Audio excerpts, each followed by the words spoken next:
This stock has been going parabolic and I'm sure you've heard about it, so let's talk about it. Let's talk about Upstart. And in case you haven't heard about it yet, Upstart is a fast-growing fintech startup whose stock price has gone up nearly 1,000% in the past year, which is crazy. And some think that this is just the beginning of this disruptor and there's more upside ahead. So the question is Upstart really just getting started? The company was founded by ex-Google executive Dave Girouard, and some of its early investors actually include ex-Google CEO Eric Scmith and Mark Cuban himself. And let me tell you, they've made an absolute killing with this unicorn, and I really wish that I had gotten in on this earlier. Let's hear about the business from the founder himself. But first, hey everyone, it's Bill Hawk here, back with another video. If you receive some value at any point in this video, as usual, please hit the like button because it helps me out with the YouTube algorithm, and subscribe for more content, and subscribe to my newsletter for more in-depth analysis on stocks, crypto, and real estate. We are an AI lending platform. That basically means applying AI to the problem of consumer lending. And we do that by helping banks originate better loans that are more accurate in terms of predicting who's likely to default, and that means using all sorts of data to have a more informed decision, and one that can result in letting banks approve 2 to 3 times as many borrowers at the same loss rates as they would otherwise. But wait, what the hell is an AI lending platform?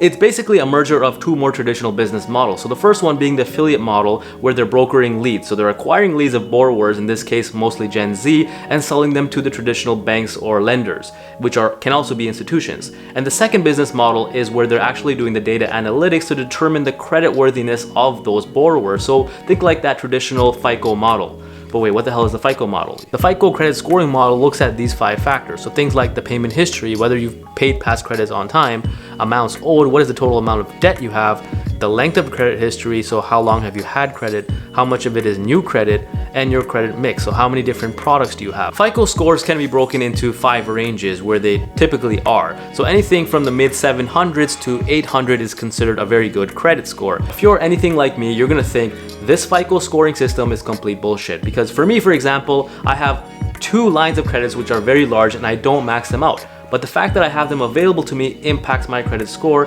which impacts my ability to take on additional loans. So the fact that I know I live below my means and I'm not gonna borrow something I can't pay back, I'm gonna get penalized anyway. And I know it's not just me, because 4 in 5 Americans, so that's 80% of people, have never defaulted on a credit product. Yet less than half of them, or 48% of them, have access to prime credit. So this is a problem that needs to be solved. Enter Upstart, which instead of using 5 data points uses 1,600, which include things like work experience, education, location, cost of living, height, weight, favorite color, shoe size. I'll stop there.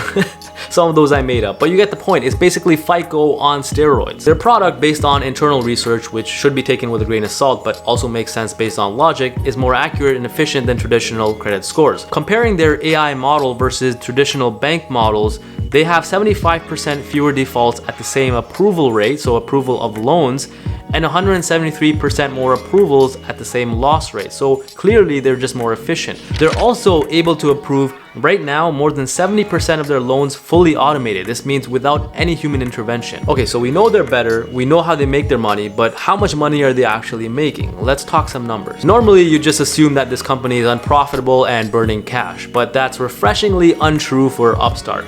Quite frankly, I don't know why half of these companies aren't profitable. It just makes no sense to me. But that's a story for another day. The last quarter, they grew over 1,000%, which is a bit misleading because the prior year was COVID, but they're expected to grow about 200% this year.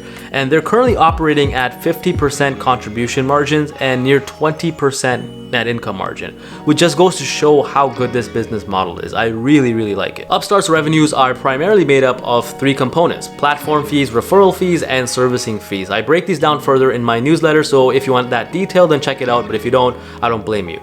But now, let's talk about valuation. Unfortunately, this is where the bubble bursts for me. Unlike other bloggers, analysts, or YouTubers, I'm always gonna share with you my assumptions and my working papers, so A, you keep me accountable, B, you know I'm not pulling shit out of my ass, and C, you can use your own assumptions if you wanna change the model, but for that you have to be on my email list, link down below. In order to better understand their valuation, we need to better understand this column here, which is the total dollar value of loans originated or given out. And historically, their revenues have been 7% of this amount, which is pretty consistent based on their revenue model. Based on their latest guidance, they're looking to close the year with $750 million in sales. And this represents an 8% quarter-over-quarter growth for the second half of 2021. Yes, there's a chance they beat this, but going off their guidance, this is a significant slowdown to what they were experiencing before. Either way, you can't be expecting to grow a company 200 to 1,000% every year. Believe me, I've been there and it's not sustainable. But let's assume they grow 100% next year, 75% the year after, and 50% in 2024.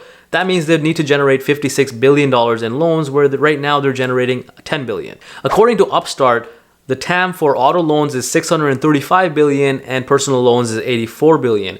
And let's assume that the smaller and medium banks own about 15% of that market, which essentially is the customer for Upstart. And let's say they penetrate in total about 8% in auto loans based on their acquisition of Prodigy, which is basically the Shopify for auto dealerships, which definitely helps here, and 3.75% of the total personal loan market. Based on that, we can get about that amount. So that makes sense to me. Again, this is very aggressive assumptions, but it makes sense to me. And assuming they have a 15% net income margin at a 50 times PE, which is reasonable for a company that's growing 50%, they would be at a price of $380 at 2025. But today they're already at $336, so that's a 13% upside only from where we are today. In order to take on this risk, I need to at least 2x my money in 5 years because there's a lot of downside risk which we need to consider. The first and biggest risk is execution risk. The bull case for Upstart is already priced in with insane assumptions and flawless execution. I'm not saying it's not possible, I'm just saying it's already priced in. The second biggest risk is customer concentration risk. So basically, 85% of Upstart's revenues are coming from two main customers. 62% of it is coming from Cross River Bank and 23% from another banking partner. But they are very early in the game, so this is expected, and that concentration is declining, so it's headed in the right direction. So it's possible that Upstart does have a handle on this. Lead generation risk is another big risk for Upstart. Right now, they're spending 50% of their revenues on sales and marketing, which is basically to acquire new leads.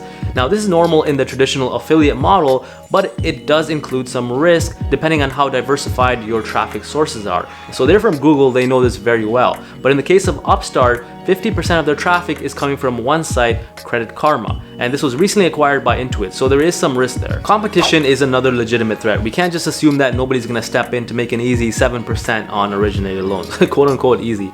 Nothing's easy over here, but there's virtually no risk. So many have called out SoFi, Rocket Loans, and Lending Club as direct competitors, but the way I see it, they're catering to different audiences where they have minimum credit requirements of 600 plus before they hand out loans, whereas Upstart is literally turning that model upside down. But we can't just assume that none of them are going to enter the arena, especially SoFi, who's so vertically integrated. Finally, we have regulatory risk, which doesn't exist now, or not that I'm aware of, but it is something to consider and something to be aware of. Finally, I give you my thoughts. Upstart, in my opinion, is an amazing company. They've done a great job at executing and they're scaling profitably. There's not a lot of companies that can say the same. We have a lot of SPAC IPOs, for example, who are also early stage, and they're quite frankly just trash. So Upstart definitely is the highest quality. The potential for Upstart is huge if they can secure their position as the new age replacement to FICO scores, because that opens up a lot of opportunity for loan origination in all sorts of categories, including mortgages. But that also means living up to the hype. For me, unfortunately, the valuation is just too steep. Should Upstart not blow past their Q3 and Q4 guidance, then I think we're going to see some buying opportunity, because I believe that that's already priced in. In hindsight, I think the price to enter was $100 to $150, and that was the best risk reward play. Either way, I'll be cheering from the sidelines for anyone who's invested. Otherwise, I'll be waiting for my buying opportunity. And in the meantime, if you haven't already, please hit the like button, please subscribe to my newsletter, and I'll see you on the next one. By the way, I hope you enjoyed this video. If you have any feedback based on the video or my valuation, then leave them in the comments. I'm always open for improvement and discussion.